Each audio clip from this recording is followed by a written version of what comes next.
नमस्कार प्यारे विद्यार्थियों, आप सभी का मैं हरिओम अहिरवार इस जीनियस मैथ्स क्लासेस में फिर से एक बार हार्दिक स्वागत करता हूं।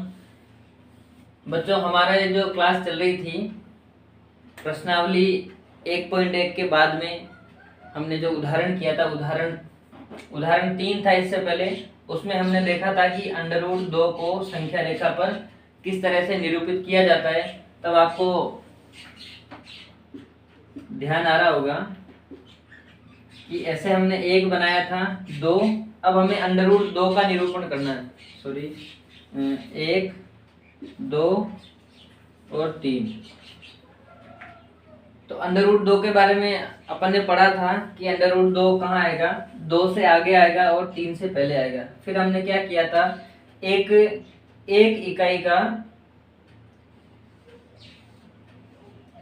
इकाई भुजा का हमने वर्ग लिया था। उस वर्ग को उठा के कहाँ रखा था, 2 और 3 पे, 1 और 2 पे रखा। फिर हमने क्या किया था कि ये वाली भुजा 1 हो गई, ये वाली भुजा 1 हो गई। फिर हमने इसमें पाइथागोरस प्रमेय लगाई थी और फिर उससे हमने ये वाली भुजा प्राप्त करी थी। तो ये वाली भुजा कितनी आ गई थी, √2 आ गई थी। और पाइथागोरस प्रमेय हमने क्या पढ़ी थी कि पाइथागोरस प्रमेय में क्या होता है, कर्ण का स्क्वायर किसके बराबर होता है, आधार के स्क्वायर प्लस लंब के स्क्वायर के, ये पढ़ा था। और इससे पहले हमने पढ़ा था ये समकोण त्रिभुज, जिसमें ये 90 डिग्री का कोण है। तो 90 डिग्री के कोण के सामने वाली भुजा को हम क्या नाम देते हैं, कर्ण। और बाकी जो 2 भुजाएं बच रही, इसमें एक लंब हो जाएगी और एक भुजा क्या हो जाएगी, आधार हो जाएगी। ये पढ़ा था। तो इस तरह से फिर ये एक भुजा से पाइथागोरस प्रमेय लगा के हमने जो ये विकर्ण प्राप्त किया था, इस विकर्ण की लंबाई √2 आई। तो फिर हमने यहाँ पे क्या करा, प्रकार रखे और इस तरह से चाप डाला। तो वो चाप जहां काट रहा था उसी बिंदु पर क्या आ गया था, हमारा √2।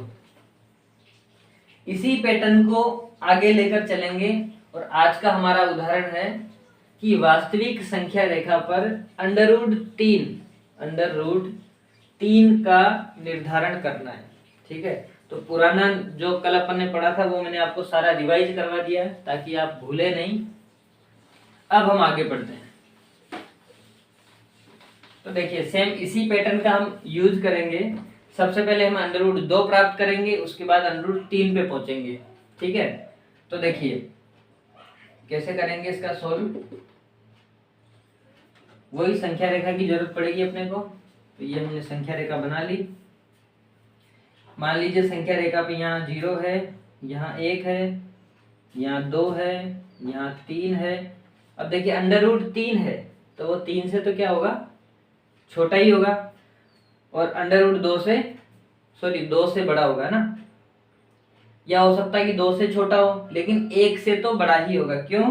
क्योंकि देखिए 1 का √ कितना होता है, 1 होता है।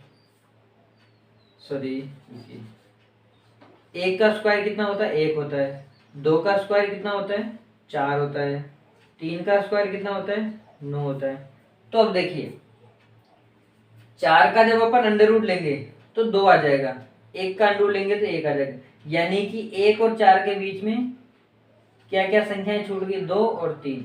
यानी कि 2 का √ और 3 का √ दोनों ही क्या होंगे, 1 और 2 के बीच में ही आएंगे।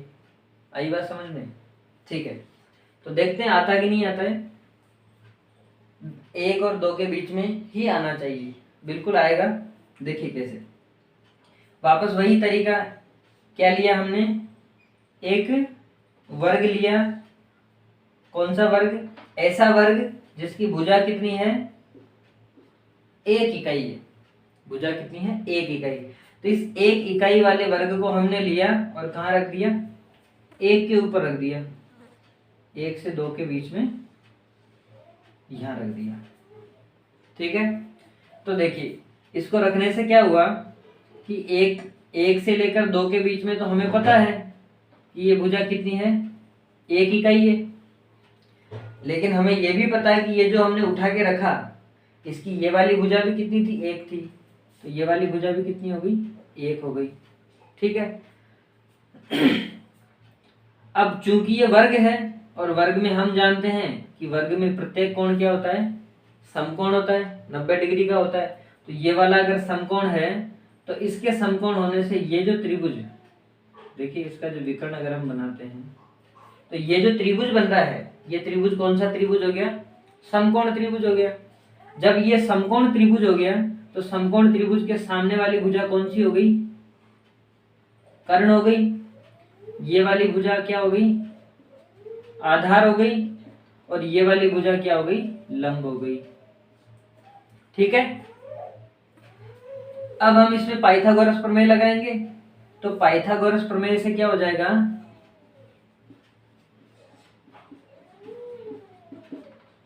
पाइथागोरस प्रमेय से हमें ये निकालना है कर्ण। अब ऐसे पता नहीं चल रहा तो हम क्या करते हैं, इनका नामकरण कर लेते हैं। मान लीजिए ये वाली जो एक है, इस एक वाले बिंदु का नाम क्या है, ए, और इस वाले बिंदु का नाम क्या है, बी। इसका नाम सी है और इसका नाम डी है।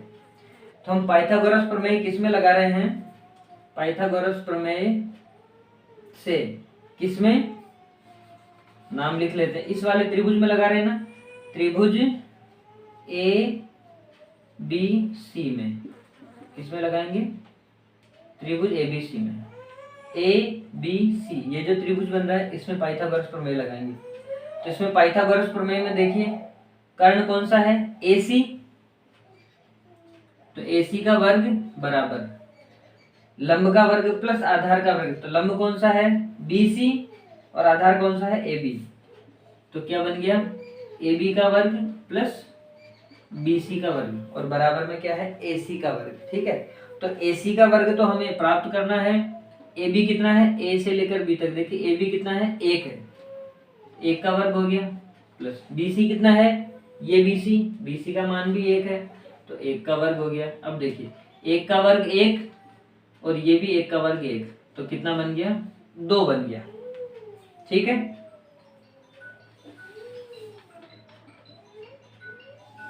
अब यहां से आगे का इधर करेंगे, तो AC का वर्ग कितना आ रहा है, दो आ रहा है। देखिए AC का वर्ग बराबर दो। तो जब हमें केवल AC का मान निकालना है तो हम क्या करेंगे, यहाँ से स्क्वायर हटाएंगे और इधर क्या लग जाएगा, अंडर रूट लग जाएगा। लेकिन फिलहाल हमें इसकी जरूरत नहीं है क्योंकि हमें आगे AC के वर्ग की जरूरत पड़ेगी। तो AC का वर्ग कितना है, दो है, हम इसको यही रहने देते हैं। ठीक है। AC का वर्ग कितना है, दो। ठीक है। AC का वर्ग दो है। चलिए अब हम आगे बढ़ते हैं। अब क्या करेंगे, हमारे पास A बिंदु से लेकर C बिंदु तक ये जो भुजा प्राप्त हुई है, इसका कितना मान आ गया, AC का वर्ग दो है, मतलब AC कितना हो गया, दो का अंडर रूट। ठीक है। अब क्या करते हैं, इस तो क्या करेंगे कि ये जो AC जो भुजा है, इस AC भुजा के ऊपर हम क्या करेंगे, वापस से इसी का इस्तेमाल करेंगे, एक इकाई भुजा वाला वर्ग वापस से उठा के यहाँ रखेंगे। तो देखिए वापस से यहाँ उठा के रखेंगे तो ऐसे आ जाएगा।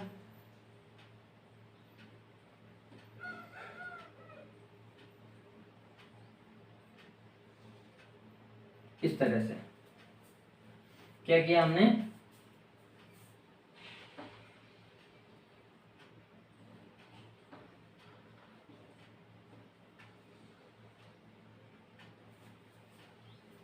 ये एक इकाई भुजा वाला वर्ग वापस से उठाया और यहाँ C से सटाकर इधर रख दिया। मान लीजिए ये यहाँ के रखा हुआ गया। ठीक है। तो अब देखिए यहाँ से ये फिर 90 डिग्री बन गया, तो यहाँ क्या बन गया, हमारा फिर समकोण बन गया, और यहाँ समकोण बन गया तो हम एक नया त्रिभुज ड्रॉ कर लेते हैं, ये वाला, ये बन गया। ठीक है। इस त्रिभुज को आप ध्यान से देखना, मैं एक बार आपको समझाने के लिए उधर साइड में बना देता हूँ। देखिए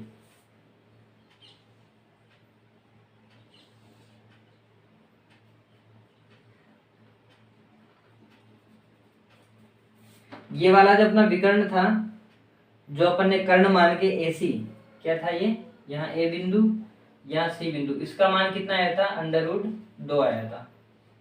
ठीक है। और ये जो अभी अपन ने रखा ये C, इसका नाम आप D दे दो, सॉरी D तो ये उधर हो गया, D तो ये हो गया, ये D, तो आप इसको E नाम दे दो और इसको F नाम दे दो। ठीक है। तो देखिए C से E तक, C से E तक ये कितनी है, 1। क्यों? क्योंकि हमने 1 इकाई वाला वर्ग यहाँ पे रखा है, तो ये भुजा 1 हो गई, और ये वाली भुजा कितनी हो गई, √2। फिर हमने यहाँ से वापस इसको मिलाया, A से लेकर E तक, ऐसे मिलाया, ऐसे। तो देखिए ये जो त्रिभुज बन रहा है उसको मैंने साइड में इसलिए बनाया ताकि आपको अच्छे से समझ में आ सके। और देखिए यहाँ पे हमने वापस से वर्ग रखा था ना, तो ये कोण फिर से 90 डिग्री बन रहा है, और जब ये कोण समकोण बन रहा है तो ये जो त्रिभुज है पूरा, ये वापस कौन सा बन गया, समकोण त्रिभुज बन गया। जब ये समकोण त्रिभुज बन गया तो 90 डिग्री के सामने वाली जो भुजा है वो वापस से क्या बन गई, कर्ण बन गई। ये वाली भुजा लंब हो गई और ये वाली भुजा क्या हो गई, आधार हो गई। तो वापस से हम इसमें क्या लगा सकते हैं, पाइथागोरस प्रमेय लगा सकते हैं।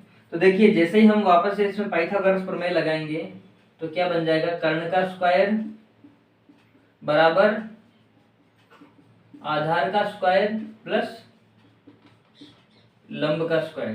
तो देखिए कर्ण कितना है, A से लेकर E तक, तो A E, आधार कितना है, ये वाला A से लेकर, सॉरी मैं इसको यहाँ लिख देता हूँ पास में, A से C तक, तो AC का वर्ग। फिर लंब कितना है, C से E तक, तो CE का वर्ग। चलिए अब इनमें अपन वैल्यू रखेंगे, तो AE की वैल्यू तो हमें निकालनी है।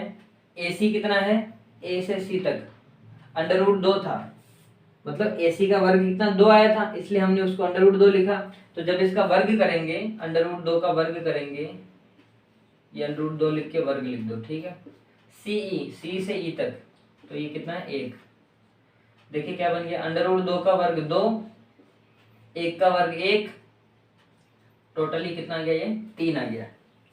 तो AE का वर्ग कितना आ रहा है, 3 आ रहा है। जब अपन केवल AE निकालेंगे, केवल क्या निकालेंगे, AE निकालेंगे, तो इधर से वर्ग हटेगा।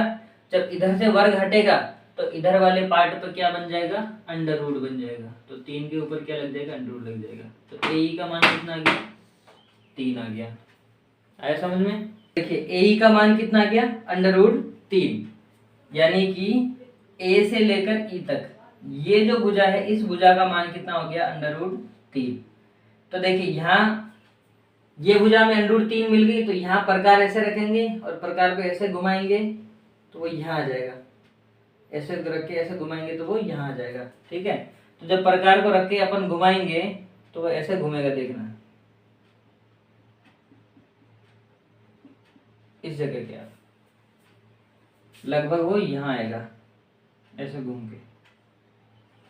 तो ये जो बिंदु आ रहा है 1 और 2 के बीच में, 2 यहाँ है, तो 1 और 2 के बीच में ये जो बिंदु आ रहा है, ये वाला बिंदु, ये कौन सा हो गया, √3 वाला। ठीक है। तो हमारा इस उदाहरण के प्रति ध्येय क्या था कि हमें इस वास्तविक संख्या रेखा पर हमें √3 का मान निर्धारण करना था। तो हमने √3 का एक लाइन बनाकर प्रकार से ड्रॉ किया, तो कहाँ आया वो, यहाँ आया। 1 और 2 के बीच में आ रहा है ना, बिल्कुल आ रहा है, क्योंकि हमने पहले ही चेक किया था, क्योंकि 1 का वर्ग 1 होता है, 2 का वर्ग 4 होता है। इसका मतलब अगर अपन अंडर करते हैं तो 1 का √1, 4 का √2। तो देखिए जब 1 का √1 आ रहा है और 4 का √2 आ रहा है, इसका मतलब 2 का √ और 3 का √ कहाँ आएगा, इन दोनों के बीच में आएगा। ठीक है। वैसे मैं आपको बता रही हूँ कि 2 का √ तो होता है 1.4, 1.414 ऐसे, मतलब आगे की वैल्यू होती है, और √3 का मान होता है 1.732। ठीक है। √2 का मान तो कितना होता है, 1.414 और √3 का मान कितना होता है 1.732। इसलिए अब देखिए 1.4 और 1.7 कहाँ आएंगे, 1 और 2 के बीच में ही तो आएंगे। ठीक है, तो चलिए आशा है कि ये उदाहरण आपको बहुत अच्छे से समझ में आया होगा। आप इसको दोबारा से क्लास को शुरू से अगर देखें, अगर आपको कहीं कोई डाउट रह जाता है तो एक एक चीज़ मैंने बिल्कुल बारीकी से समझाई है, बहुत अच्छी तरीके से आपको समझ में आ जाएगा। फिर भी अगर कोई डाउट रह जाता है तो आप कमेंट सेक्शन में लिखिए, ताकि उस डाउट को मैं अगले दिन क्लियर कर सकूं। तब तक के लिए इस क्लास को यहीं समाप्त करते हैं, मिलते हैं किसी अगले वीडियो में। तब तक के लिए थैंक यू, शुक्रिया, जय हिंद।